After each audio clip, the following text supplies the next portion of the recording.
Please subscribe my channel Smart Learning with Sunil and press the bell icon for latest update.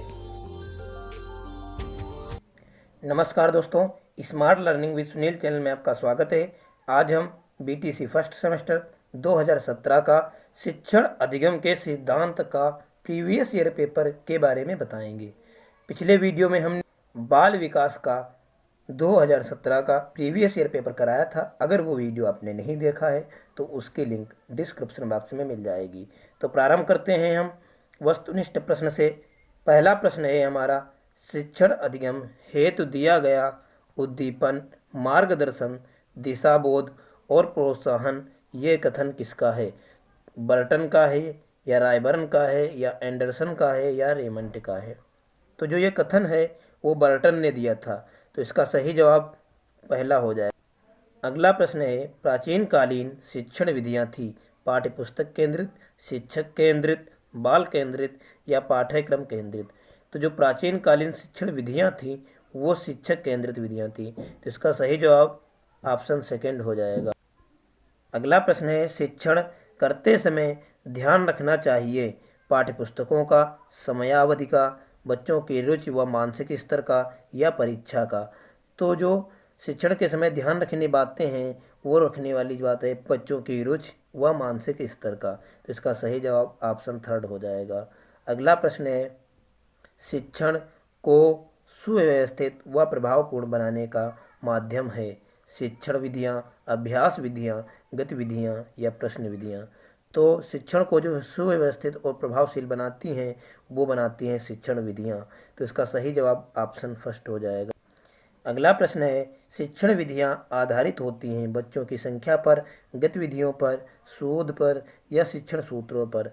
तो जो शिक्षण विधियाँ हैं वो शिक्षण सूत्रों पर आधारित होती हैं, तो इसका सही जवाब ऑप्शन 4 हो जाएगा। अगला प्रश्न है, किंडरगार्टन शिक्षण पद्धति के जन्मदाता हैं फ्रोबेल हैं या मॉन्टेसरी हैं या हेलन फार्क हर्स्ट हैं या हर्बर्ट हैं? तो जो किंडरगार्टन शिक्षण पद्धति है इसके जन्मदाता फ्रोबेल हैं, इसका सही जवाब ऑप्शन फर्स्ट हो जाएगा। अगला प्रश्न है, संप्रेषण की प्रक्रिया होती है एक पक्षी, द्विपक्षी, एक पक्षी व द्विपक्षी, उपयुक्त में से कोई नहीं? तो जो संप्रेषण की प्रक्रिया है उसमें दो पक्ष होने आवश्यक होते हैं, इसलिए वो दो पक्षी प्रक्रिया हो जाएगी, तो इसका सही जवाब ऑप्शन सेकंड हो जाएगा। अगला प्रश्न है, निम्नलिखित में से उपयुक्त शिक्षण सूत्र है अज्ञात से ज्ञात की ओर, सूक्ष्म से स्थूल की ओर या फिर मूर्त से अमूर्त की ओर, अंश से पूर्ण की ओर? तो जो उपयुक्त जो शिक्षण सूत्र है वो है मूर्त से अमूर्त की ओर, इसका सही जवाब ऑप्शन थर्ड हो जाएगा। अगला प्रश्न है, शिक्षण का सामान्य सिद्धांत नहीं है, तो क्रियाशीलता का सिद्धांत या रुचि का सिद्धांत या नियोजन का सिद्धांत या परिणाम का सिद्धांत? तो जो शिक्षण का सामान्य सिद्धांत नहीं है वो है परिणाम का सिद्धांत, तो इसका सही जवाब ऑप्शन 4 हो जाएगा। अगला प्रश्न है, पूर्ण से अंश की ओर शिक्षण सूत्र आधारित है शिक्षा शास्त्र पर, गेस्टाल्ट मनोविज्ञान पर, जीव विज्ञान पर, प्राणी विज्ञान पर? तो जो पूर्ण से अंश की ओर जो शिक्षण सूत्र आधारित होता है वो गेस्टाल्ट मनोविज्ञान पर आधारित है, तो इसका सही जवाब ऑप्शन सेकंड हो जाएगा। अगला प्रश्न है, छात्र की शिक्षा सर्वदा स्थूल वस्तुओं तथा तथ्यों से होनी चाहिए, शब्दों, परिभाषाओं तथा नियमों से नहीं, ये परिभाषा दी थी अरस्तु की या महात्मा गांधी की है या पेस्टोलॉजी की है या स्वामी विवेकानंद? होनी चाहिए छात्र की शिक्षा जो होती है वो स्थूल और तथ्यों से होनी चाहिए, ये परिभाषा पेस्टोलॉजी ने दी थी, इसका सही जवाब ऑप्शन थर्ड हो जाएगा। अगला प्रश्न है, प्रयोग प्रदर्शन विधि सर्वाधिक उपयोगी होती है विज्ञान शिक्षण में, इतिहास शिक्षण में, भाषा शिक्षण में या नागरिक शास्त्र शिक्षण में? तो जो प्रयोग प्रदर्शन विधि है ये सर्वथा विज्ञान शिक्षण में उपयोगी होती है, तो इसका सही जवाब ऑप्शन फर्स्ट हो जाएगा। अगला प्रश्न है, अवलोकन व निरीक्षण शक्ति के विकास में सहायक शिक्षण प्रविधि है व्याख्यान, प्रश्नोत्तर, कहानी या पर्यटन? अवलोकन और निरीक्षण के लिए जो सबसे शिक्षण विधि है वो है पर्यटन, तो इसका सही जवाब ऑप्शन 4 हो जाएगा। अगला प्रश्न है, छात्रों के पूर्व ज्ञान की जानकारी लेने हेतु प्रयुक्त शिक्षण कौशल है? प्रस्तावना कौशल, पुनर्बलन कौशल, श्यामपट्ट लेखन कौशल या उद्देश्य कथन कौशल?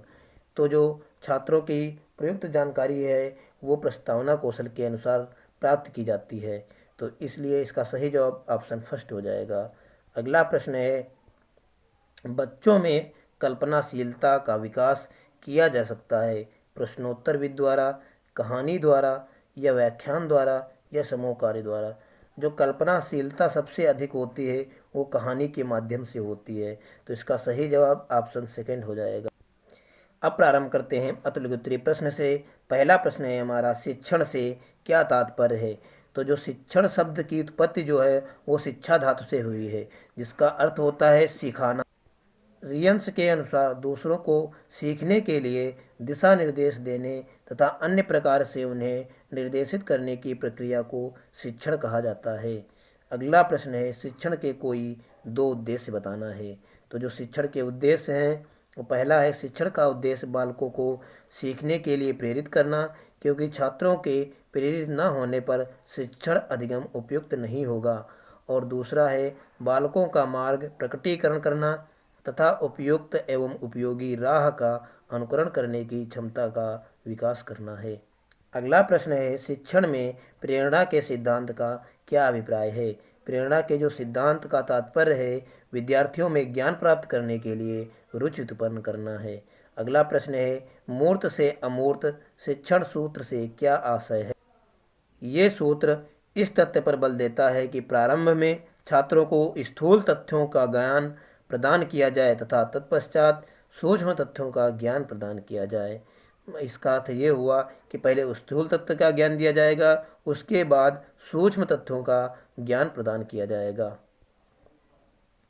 अगला प्रश्न है, संप्रेषण की कोई एक उपयुक्त परिभाषा लिखना है।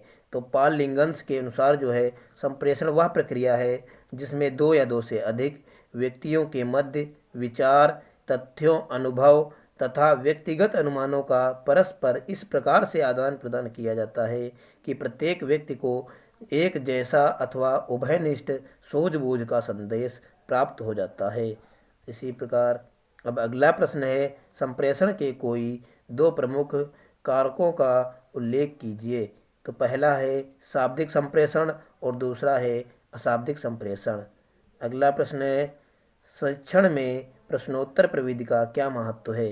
प्रश्नोत्तर प्रविधि अध्यापक विद्यार्थियों से प्रश्न पूछकर अपने पाठ का विकास करता है।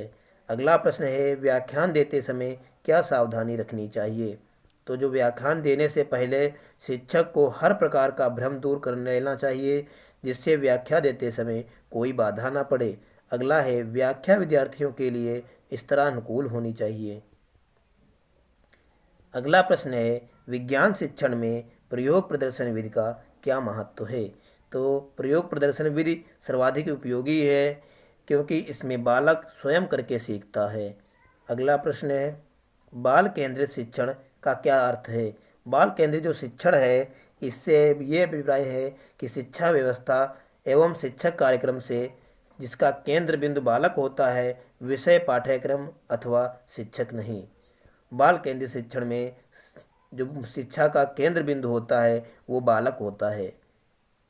अगला प्रश्न है, निदानात्मक परीक्षण किसे कहते हैं?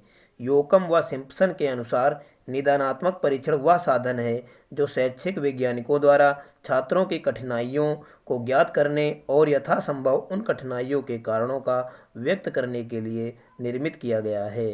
अगला प्रश्न है, बहुस्तरीय शिक्षण का क्या उद्देश्य होता है? जो अधिगम सामग्री विभिन्न शिक्षण उद्देश्यों के पूर्ति के लिए उपयोग में लाई जाती है उसे बहुस्तरीय शिक्षण सामग्री कहा जाता है। अगला प्रश्न है, खेल पर आधारित किन्हीं दो शिक्षण पद्धतियों का उल्लेख करना है। तो पहली है मॉन्टेसरी पद्धति और दूसरी है किंडरगार्टन पद्धति। मॉन्टेसरी पद्धति को दिया था मारिया मॉन्टेसरी ने और किंडरगार्टन पद्धति का फ्रोवेल ने दिया था। अगला प्रश्न है, गणित शिक्षण में उपयोगी किन्हीं दो टीएलएम का नामोल्लेख करते हुए उनका उपयोग कीजिए। तो पहला है टीएलएम श्यामपट्ट। श्यामपट्ट पर खींचे गए चित्रों तथा लिखी हुई वस्तु का छात्रों पर बहुत अधिक प्रभाव पड़ता है। दूसरा है मॉडल, ठोस ज्यामिति पढ़ाने में बहुत आवश्यक होता है। अगला प्रश्न है शिक्षण अधिगम सामग्री का क्या अभिप्राय है। विषय को स्पष्ट करने तथा उसे आकर्षक रुचिकर बनाने तथा जटिल विषयों को सरल सुबोध बनाने के लिए जिस वस्तु का भी उपयोग किया जाता है वह सभी शिक्षण अधिगम सहायक सामग्री कहलाती हैं। अब प्रारंभ करते हैं हम लघुत्तरीय प्रश्न से। पहला प्रश्न है किन्हीं दो शिक्षण सूत्रों का वर्णन करते हुए शिक्षण में उनका महत्व स्पष्ट करना है। तो पहली है शिक्षण विधि, सरल से जटिल की ओर।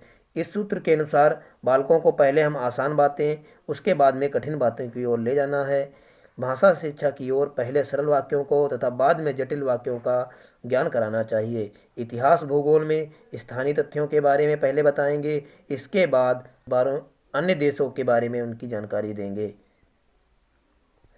गणित में पहले आसान प्रश्न कराए जाते हैं और उसके बाद कठिन प्रश्न की ओर बढ़ा जाता है। इसी प्रकार अगला है प्रत्यक्ष से अप्रत्यक्ष की ओर।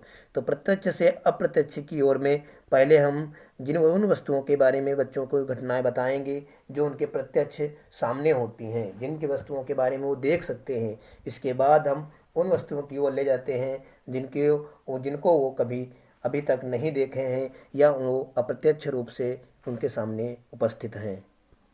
इसी प्रकार अगला प्रश्न है संप्रेषण को प्रभावित करने वाले प्रमुख कारकों का उल्लेख कीजिए। तो पहला कारक है सूचना और सृजन। सूचना को भेजने से पहले उससे जुड़ी सूचनाएं एकत्रित की जाती हैं और उसके बाद उन आंकड़ों, संवादों, तथ्यों को क्रम से इनको एक प्रकाशित रूप प्रदान किया जाता है। अगला है संकेतीकरण। संकेत के द्वारा सूचना का प्रस्तुत किया जाता है, जैसे चित्रों, शब्दों द्वारा या अन्य किसी तरीके के द्वारा। अगला है प्रेषण। सूचनाओं को संकेतीकरण के बाद उचित उपलब्ध संचार प्रौद्योगिकी के द्वारा डाक, रेडियो, तार, फैक्स, ईमेल के द्वारा या मौखिक भेजा जा सकता है। अगला है कूट रचना। कूट रचना से तात्पर्य कूट रूप से प्राप्त होती है। भेजी सूचना का कूटनावाद या संकेत वाचन किया जाता है। अगला है माध्यम प्रौद्योगिकी। प्रेषण का माध्यम सुनिश्चित करना होता है और माध्यम से संचारित किया जाता है, जैसे प्रेषक चाहता है वह जिस रूप में उसे प्राप्त हो जाता है। और अगला है हमारा प्रापक। प्रापक रिसीवर जो है सूचना ग्रहण करने वाले को प्रापक कहते हैं, यह सूचना प्राप्त करता है। अगला है प्रतिपुष्टि। प्रापक छात्र होता है, यह सूचना प्राप्त की प्रतिपुष्टि करके उसे वांछित प्रतिक्रिया करता है और प्रेषक को प्रतिपुष्टि प्रदान करता है। अगला प्रश्न है शिक्षण में क्रियाशीलता का सिद्धांत और महत्व बताना है। तो क्रियाशीलता अर्थात करके सीखने का सिद्धांत है। क्रियाशीलता का सिद्धांत शिक्षक को प्रत्येक प्रकार के पाठ में क्रियाशीलता उत्पन्न करनी होती है। स्मरण रहे कि क्रियाशीलता दो प्रकार की होती है, पहली होती है शारीरिक और दूसरी होती है मानसिक। शारीरिक क्रियाशीलता का अर्थ जो है विद्यार्थियों के कर्मेंद्रियों को क्रियाशील बनाना होता है। मनोवैज्ञानिक दृष्टि से प्रत्येक विद्यार्थी अपने स्वभाव से ही क्रियाशील होता है, अतः क्रियाशीलता उसकी प्रकृति अनुरूप है। मैकडूगल ने भी के अनुसार प्रत्येक बालक में रचना की जन्मजात प्रवृत्ति होती है। इस प्रवृत्ति के आधार पर बालक प्रायः हर समय कुछ न कुछ करकर और सीखता रहता है। क्रियाशील रहने से विद्यार्थियों से अच्छी भावनाएं जागृत होती हैं और उनमें कार्यक्षमता बढ़ती है। इसलिए आधुनिक शिक्षण प्रणालियाँ जैसे मॉन्टेसरी प्रणाली, किंडरगार्टन प्रणाली, अन्वेषण प्रणाली, डाल्टन प्रणाली पर आधारित, ये सभी प्रणालियाँ इन्हीं पर आधारित। अगला प्रश्न है बाल केंद्रित व शिक्षक केंद्रित शिक्षण में क्या अंतर है। तो बाल केंद्रित जो शिक्षा होती है वो बालक की आवश्यकता, रुचि एवं क्षमता को महत्वपूर्ण माना जाता है, जबकि शिक्षक केंद्रित शिक्षण में शिक्षक सर्वोपरि होता है।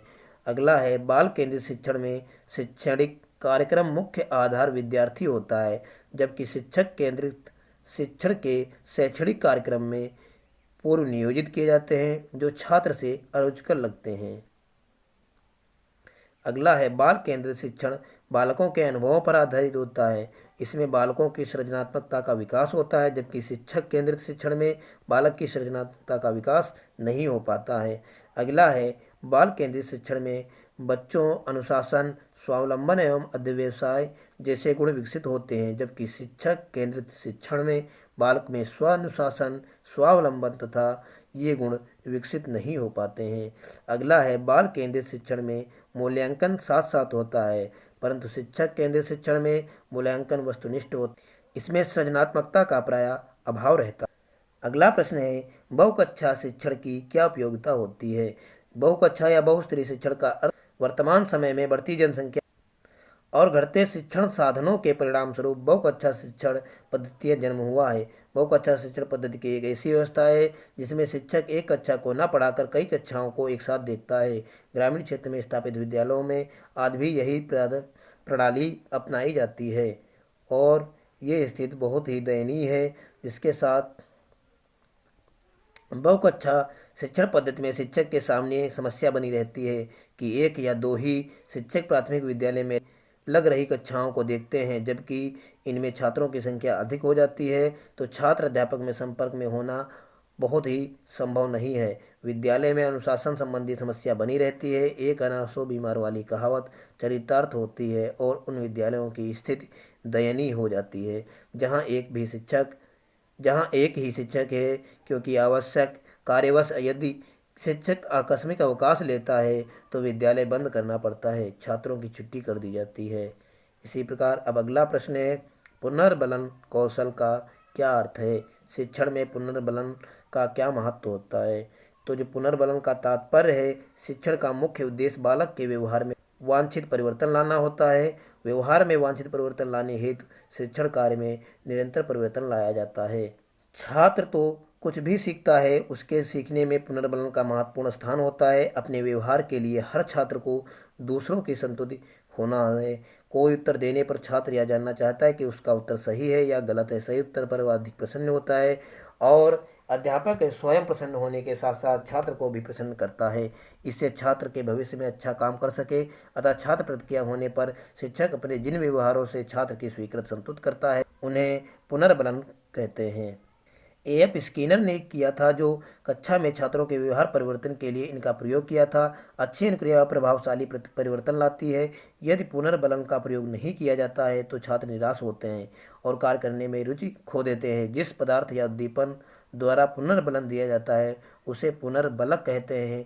पुनर्बलक की उपस्थिति में अनुक्रिया होने की संभावना बढ़ जाती है। अगला प्रश्न है, गतिविधि आधारित शिक्षण की उपयोगिता एवं महत्व उल्लेख करना है। तो गतिविधि के आधार पर जो रुचि के अनुसार क्रिया करके सीखता है उसके द्वारा प्रदत्त ज्ञान स्थायी और सटीक होता है और इस शिक्षण में क्रियाशीलता के सिद्धांत का पालन किया जाता है। इसमें छात्र मानसिक और शारीरिक रूप से क्रिया करता है। यह छात्र केंद्रित शिक्षण होता है और शिक्षण में एक अद्वितीय रुचि उत्पन्न करता है। इस विधि के महत्व निम्न प्रकार से हैं, तो नीचे दिए गए हैं। पहला है, यह विधि बालक को स्वयं ज्ञान और अनुभव प्राप्त करने का अवसर देता है। यह विधि बालक को कार्य करने में इतना निमग्न कर देती है कि उसे ज्ञानार्जन करते समय थकान व अनुभव नहीं होता है।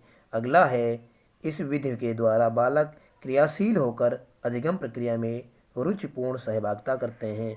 अगला है, यह विधि क्रिया के सिद्धांत को केवल विषय के रूप में नहीं वरन एक अधिगम विधि के रूप में प्रयोग करती है। अब अगला प्रश्न है, अपेक्षित अधिगम स्तर की संप्राप्ति में अधिगम अनुभव की क्या भूमिका है। भारतीय शिक्षा नीति में अपेक्षित अधिगम स्तर की संकल्पना का संक्षिप्त विवरण दिया गया, लेकिन कुछ वर्ष बाद भारत की विशेष परिषदों ने या अन्य संस्थानों की मदद से अधिगम स्तर पर अपना अध्ययन करना शुरू किया, इसके विकास में अपना योगदान दिया। कुछ शिक्षा संबंधी या विद्वानों ने अधिगम स्तर को विकसित करने हेतु प्राथमिक स्तर को चुना गया और राष्ट्रीय शिक्षक प्रशिक्षण अनुसंधान या एनसीईआरटी ने बाल्य अवस्था की शिक्षा की स्थिति को गंभीरता से समझा। इस विभाग ने अपेक्षित अधिगम स्तर को सफलतापूर्वक सुचारू रूप से चलाने हेतु पूरी बाल्यावस्था शिक्षा के निर्देश क्षेत्र कार्य संस्थानों के लिए मार्गदर्शन देना शुरू किया। प्रशिक्षण साहित्य के निर्माण की दिशा में अथक प्रयास किया और बीटीसी विद्यालय के लिए मानक निर्धारित किए गए। अपेक्षित अधिगम स्तर का जन्म मुख्य रूप से 3 शब्दों से हुआ, जिनका विवरण निम्नलिखित है। अपेक्षित, जिसका शाब्दिक अर्थ है किसी के विषय में ज्ञान प्राप्त करना होता है। अगला है अधिगम, जिसका शाब्दिक अर्थ है व्यवहार के कारण व्यवहार में परिवर्तन होता है। अगला है स्तर, जिसका शाब्दिक अर्थ है किसी भी कार्य को सफलतापूर्वक करने से है। अब अगला प्रश्न है, दूरदर्शन का शिक्षा में क्या महत्व है। दूरदर्शन या टेलीविज़न प्रयोग ने शिक्षा जगत में एक महत्वपूर्ण क्रांति ला दी। इसका प्रयोग से कठिन विषय को सुगमतापूर्वक पढ़ाया जा सकता है। टेलीविज़न ने शिक्षा के क्षेत्र को निम्नलिखित रूप से प्रभावित किया है। इनके क्षेत्र निम्नवत हैं। पहला है, टेलीविज़न द्वारा विषयों को कठिन प्रकरणों से सफलतापूर्वक बालकों को समझाया जाता है। संगीत, कला, कृषि विज्ञान, भाषा, स्वास्थ्य संबंधी विषयों के बारे में जानकारी प्रदान की जाती है। अगला है, विभिन्न प्रदेशों द्वारा देशों की भाषा, संस्कृति, नृत्य, कला, संगीत आदि के विषय में टेलीविज़न की सहायता से जानकारी प्रदान की जाती है। दूरदर्शन पर विशेषज्ञों द्वारा नए नए अनुसंधानों संबंधी वार्ताएं प्रसारित की जाती हैं और शिक्षक विद्यार्थी दोनों के ज्ञान में वृद्धि की जाती है। अगला है, दूरदर्शन का समय समय पर विभिन्न राष्ट्रीय दिवस, धार्मिक उत्सव, दीपावली, होली इत्यादि के कार्यक्रम दिखाकर बालकों में राष्ट्रीय एकता, देश प्रेम का भावना का विकसित करना होता है। अगला प्रश्न है, उत्तम शिक्षण अधिगम सामग्री की क्या विशेषताएं हैं, वर्णन करना है। पहली विशेषता है प्रेरणादायी। ये जो प्रेरणादायी होती है, बालकों को ध्यान आकर्षित करके ज्ञान को स्थूल प्रस्तुत करना होता है। अगला है शब्दावली में वृद्धि। शब्दावली में उनकी वृद्धि की जा सकती है, जैसे टेलीविज़न या रेडियो में चलचित्र दिखाकर उनके नए नए शब्द सुनते हैं और उन्हें ग्रहण करते हैं। अगला है स्पष्टीकरण में सहायक। शिक्षण सामग्री के प्रयोग से बालकों को कठिन से कठिन पाठ्य पुस्तक या सामग्री स्पष्टीकरण आसानी से हो जाता है। अगला है शिक्षण में कुशलता। शिक्षण सामग्री का प्रयोग करने से शिक्षण में कुशलता साथ ही साथ अधिक प्रभावशाली बन जाती है। अगला है रटने को कम करना। रटने जो की प्रक्रिया है, शिक्षण सामग्री के प्रयोग से बालकों के विकास में रुचि लेते हैं और वो स्वयं उनको ग्रहण करते हैं, जिससे ज्ञान जो हो जाता है वो स्थायी बना रहता है और रटने वाली सामग्री समाप्त हो जाती है। अगला है स्थूल तथा प्रत्यक्ष का महत्व। इस सूक्ष्म बातों का स्थूल रूप देने और छात्रों के प्रत्यक्षीकरण में आने देने योग्य बनाने के लिए सहायक सामग्री की आवश्यकता होती है। उदाहरण के रूप में विद्युत घंटी कक्षा में ले जाना उसका स्थूल रूप प्रस्तुत करना है। अगला है रोचकता एवं मनोरंजन का महत्व। शिक्षण में सहायक सामग्री के उपयोग करने से विषय रोचक और मनोरंजक हो जाता है। भौतिक विज्ञान जैसी नीरस अप्रिय वस्तुओं के लिए तो यह भी आवश्यक हो जाता है कि उपयुक्त सामग्री के प्रयोग से पाठ को रोचक बनाया जाता है और विषय के प्रति उकताहट और अरुचि उत्पन्न न हो। तो इसी के साथ हमारे सभी प्रश्न समाप्त होते हैं। आज के वीडियो में इतना ही। अगर वीडियो पसंद आया है तो लाइक, सब्सक्राइब तथा शेयर करें और अगली नोटिफिकेशन प्राप्त करने के लिए बेल आइकन को दबाएं। ठीक है, तो मिलते हैं अगले वीडियो में। नमस्कार।